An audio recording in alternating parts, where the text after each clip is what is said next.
Meus amores, meus amigos, minhas amigas, meus queridos, espero que esteja tudo bem com todos em suas casas, com suas famílias, seus familiares. Antes de iniciarmos a nossa exposição, nós queremos agradecer aos mentores, aos trabalhadores do plano espiritual, pela sustentação, pela ajuda que vamos ter, para entendermos melhor os ensinamentos contidos nesta lição. E também agradecer a Jesus e a Maria de Nazaré por toda a luz, por todo o amor, por toda a proteção que estamos recebendo nesse instante, por essas bênçãos que estamos recebendo todos, cada um de nós, de proteção, de amparo, de amor.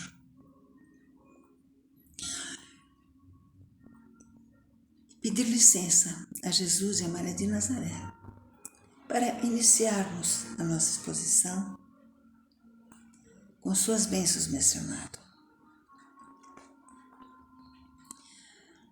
Hoje nós vamos falar a respeito da visão espírita, a respeito do Carnaval e da Quarta-feira de Cinzas. Quando nós fazemos uma exposição, uma palestra, não é a nossa opinião que está sendo emitida, porque nós nos baseamos em leituras, em pesquisas, nós nos baseamos nos ensinamentos do plano espiritual. Então, o que nós trazemos aqui não é a nossa opinião, mas sim o resultado das leituras e das pesquisas e das informações, das intuições que os mentores nos trouxeram. Hoje, então, como nós falamos, nós vamos falar a respeito da visão espírita, do Carnaval e da Quarta-feira de Cinza. Os historiadores, pesquisadores, as pesquisas dizem que o Carnaval teve início mais ou menos por volta do ano 600 e 500 antes de Cristo. E eram festas realizadas em agradecimento aos deuses na Grécia Antiga, pela fertilidade do solo e pela produção, para comemorar a chegada da primavera e o renascer do verde e das futuras colheitas. Na outra parte do planeta, a primavera está por vir e nós estamos próximos do nosso outono. E é por isso que nesta época do ano, eles realmente agradeciam pelo final da neve, do gelo, das geadas, e agradeciam realmente o renascimento, o que vai culminar na Páscoa.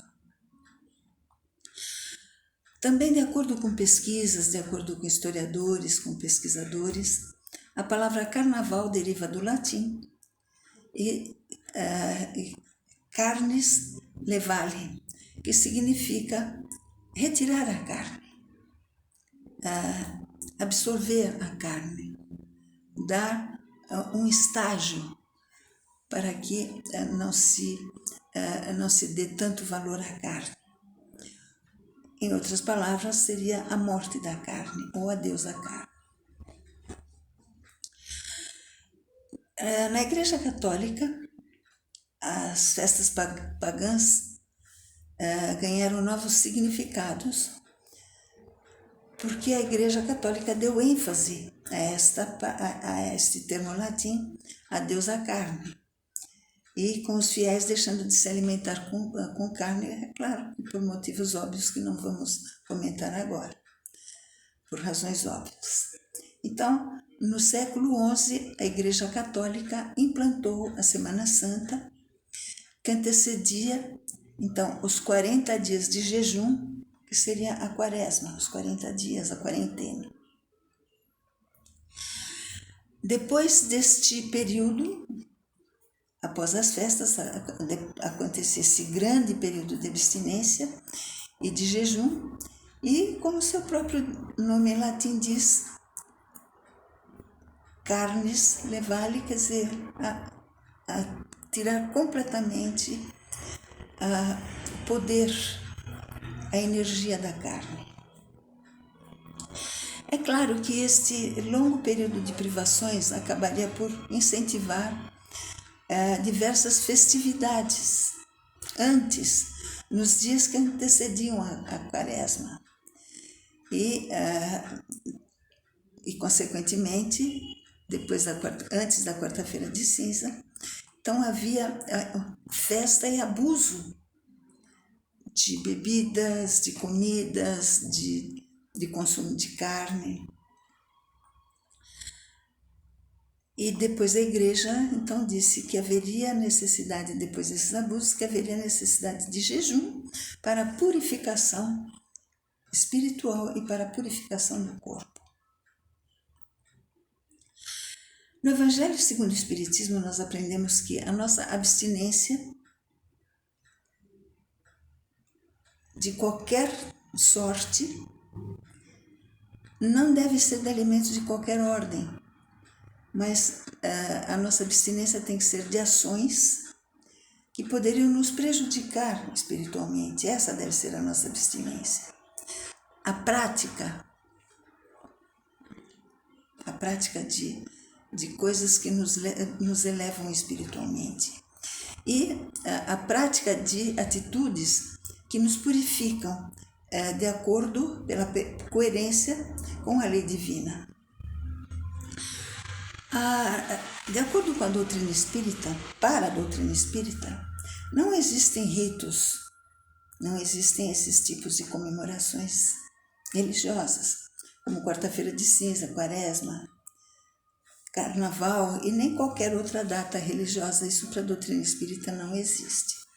Isso, no entanto, não quer dizer que a doutrina espírita não deixa de respeitar, sim, a doutrina espírita respeita, acata essas datas e festas, só que, de acordo com os ensinamentos da doutrina espírita, nós devemos nos santificar não somente nesses 40 dias, mas todos os dias. Uma vez que Jesus está todos os dias conosco, está todos os dias entre nós. Então, esta ideia de renascer que viria com a Páscoa, nós devemos mentalizar, nós devemos pensar que todo dia é dia de recomeçar, todo dia é tempo de encontrar novas opções, de revisitar nosso interior, mudarmos de opinião, de postura, de comportamento, se necessário, quando necessário, e de evoluirmos. Isso tem que acontecer todo dia, não somente na época de jejum, nesses 40 dias. Isso quer dizer que depois dos 40 dias tudo volta a ser o que era antes? Não. De acordo com a doutrina espírita, isso não existe. E o nosso renascimento, a nossa postura de reforma interior deve ser todos os dias. Estas festas gregas, então, deram origem ao carnaval e é o que hoje nós encontramos, nós percebemos, nós vemos no carnaval aqui no Brasil. E o carnaval aqui no Brasil, até uma certa época, foi muito bonito. E destacou-se mundialmente pela beleza e riqueza das escolas de samba. Isso é inegável. Para que aconteça esse espetáculo tão maravilhoso, tão bonito, as escolas de samba têm um papel social muito importante, porque eles proporcionam empregos, eles congregam, eles dão trabalho a milhares de pessoas, a milhares de famílias. para a confecção de adereços, para a confecção das fantasias. E tudo isso tem um enorme valor social que nós devemos sempre enaltecer. Além da beleza que depois eles trazem nos 3 dias de carnaval. Uma outra festa que era muito bonita, que hoje a gente não tem notícia se acontece ainda, ou se não acontece mais, mas no Rio de Janeiro, no Teatro Municipal, havia um baile maravilhoso, com concurso de fantasias deslumbrantes, que também, assim como as escolas de samba, isso era conhecido no mundo inteiro pela riqueza, pela pompa, pela maravilha das fantasias apresentadas. O carnaval no Brasil, nas décadas de 50, 60 até 70, o carnaval de rua era maravilhoso, era inocente, era um carnaval de família, que saíam pelas ruas, as famílias inteiras com as crianças brincando, jogando confete, jogando serpentina.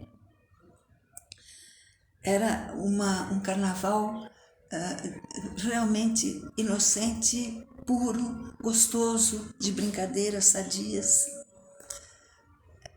Não sei se é do tempo de todos, mas se jogavam um líquido vermelho que parecia que manchava a roupa. Então eram brincadeiras realmente muito sadias, que hoje talvez as pessoas nem entendam mais. Depois disso vieram os blocos de carnaval. Com os blocos, o carnaval foi mudando de aspecto. A princípio também a ideia era de brincar, a ideia de reunir pessoas conhecidas, mas aos poucos, através dos excessos, esses blocos deixaram de ser festa familiar. E exatamente por causa dos excessos, por causa do consumo de álcool, de drogas, espíritos menos esclarecidos se aproveitaram e começaram a fazer parte dessas festividades de carnaval. E esses espíritos permanecem durante os dias de carnaval e ainda na quarta-feira de cinzas, a razão pela qual alguns dirigentes de centros espíritas recomendam não trabalhar com a mediunidade na quarta-feira de cinza ainda, porque ainda existe a presença desses espíritos menos esclarecidos que poderiam prejudicar o trabalho mediúnico. No entanto, nunca se falou que não deveria haver palestras. Talvez isso possa ser um caso a ser estudado. Não trabalhar com a mediunidade na quarta-feira de cinza, mas convocar os fiéis, as pessoas adeptas do espiritismo, para que assistam palestras edificantes, nem sempre a respeito de carnaval, mas palestras a respeito dos ensinamentos da doutrina. Como o espiritismo, na realidade, encara o carnaval? Diante desses exageros todos, hoje, há algum tempo, por estes exageros provocados pelo carnaval, o Dr. Bezerra de Menezes se manifestou e disse, através de Divaldo Franco, e também de Chico, de uma outra forma também Chico trouxe o Dr. Bezerra de Menezes falando a respeito do carnaval. Em resumo, dizendo que o carnaval é uma festa, isso o Dr. Bezerra de Menezes que está dizendo. É uma festa que guarda vestígios enormes de barbaridade e primitivismo.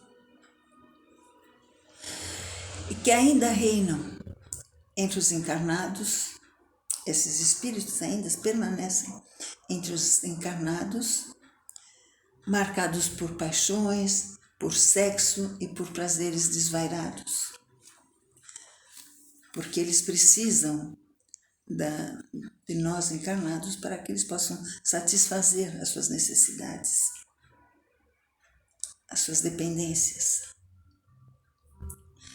Existe uma música de Caetano Veloso que diz que atrás do trio elétrico só não vai quem já morreu. E pedindo desculpa ao autor, claro que a música é muito bonita, nós somos fãs inclusive, mas discordando um pouquinho do autor, nós podemos dizer que na verdade quem morreu vai sim através do trio elétrico, dos blocos, vai atrás e junto das pessoas dependentes de bebidas, sexo, drogas. É claro que eles vão, e esses espíritos não iriam deixar passar essa oportunidade de se satisfazerem suas necessidades, ainda porque eles estão ainda muito apegados à matéria, e é uma oportunidade valiosa para eles de satisfazerem as suas necessidades materiais. E eles permanecem nesse período, e talvez até depois, porque eles não conseguem se desvencilhar do prazer e se impregnam entre esses foliões que estão bebendo, que estão fumando, que estão se drogando. Porque nessa época, de acordo com ensinamentos do plano espiritual do Dr. Bezerra de Menezes, nesta época há exageros de toda sorte. E as influências de espíritos ainda carentes de aprendizados se intensificam e muitos dos encarnados se deixam levar por esses seres ainda sem luz, incautos, no afã do divertimento, no afã de aproveitar ao máximo esse tempo, extrapolam e se deixam levar por essas influências desses espíritos que ainda carecem muito de luz. André Luiz também fala a respeito. No livro Conduta Espírita na lição 37, André Luiz diz que o espírita deve afastar-se de festas lamentáveis. Isso nas palavras de André Luiz, não são nossas. O espírita deve afastar-se de festas lamentáveis, como aquelas que assinalam a passagem do carnaval e as festas que se destacam pelos excessos. Então, o plano espiritual nos trazendo ensinamentos, nos trazendo alertas para nós espíritas, para nós adeptos dos ensinamentos da doutrina espírita. Porque Emmanuel também, através da psicografia de Francisco Cândido Xavier, também nos diz que nenhum espírito equilibrado, isso nas palavras de Emmanuel, através de Chico Xavier, nenhum espírito equilibrado em face do bom senso que deve existir a nossa existência, a existência das criaturas, nenhum espírito equilibrado pode fazer apologia da loucura generalizada que adormece as consciências nas festas carnavalescas. Então não somos nós que estamos falando. E também não somos contra, porque na realidade a doutrina espírita não julga e nos ensina a não julgar. O carnaval, como a festa da carne, como o próprio nome remete, elege o prazer e a comemoração de tudo que é material, de tudo que é excesso. E como nós falamos antes, espíritos menos esclarecidos se comprazem com os nossos erros e se aproximam de nós através dos nossos atos menos elevados. E aproveitam esta época para angariar encarnados para os seus projetos contrários, inclusive contrários à nossa evolução planetária. Esses espíritos estão contra a evolução, porque eles estariam perdendo a chance de se alimentarem de suas necessidades e suas carências. Porém, mais uma vez repetimos que a doutrina espírita diz que não cabe a ninguém o julgamento de outrem, não nos cabe julgar e não estamos aqui para julgar. Estamos aqui trazendo apenas informações contidas nos ensinamentos de estudiosos, de pesquisadores, ensinamentos do plano espiritual, porque esses espíritos também nos dizem que a nossa liberdade foi concedida por Deus. E somente a Deus, e somente a nós, a nossa consciência, cabe analisar e justificar as nossas escolhas. Ninguém mais, nós é que devemos analisar. Isso é bom para mim? Porque nada é proibido. Nada, a doutrina espírita não proíbe de nada. Ao contrário, nos faz ver, nos faz olhar o que é bom para nós, o que é bom para o nosso espírito. Porque a doutrina espírita nos diz que o tribunal, o júri, está realmente dentro de nós, na nossa consciência. O próprio Paulo nos diz que tudo posso, mas nem por tudo me convém, por nada é proibido. Eu posso fazer tudo o que eu quiser, mas será que tudo o que eu quero me convém? Será que é tudo bom para mim? É bom para o meu espírito? Porque nós estamos numa troca constante de energia com o plano espiritual, com o mundo físico e espiritual. Entre nós também, fisicamente, estamos numa constante troca de energia.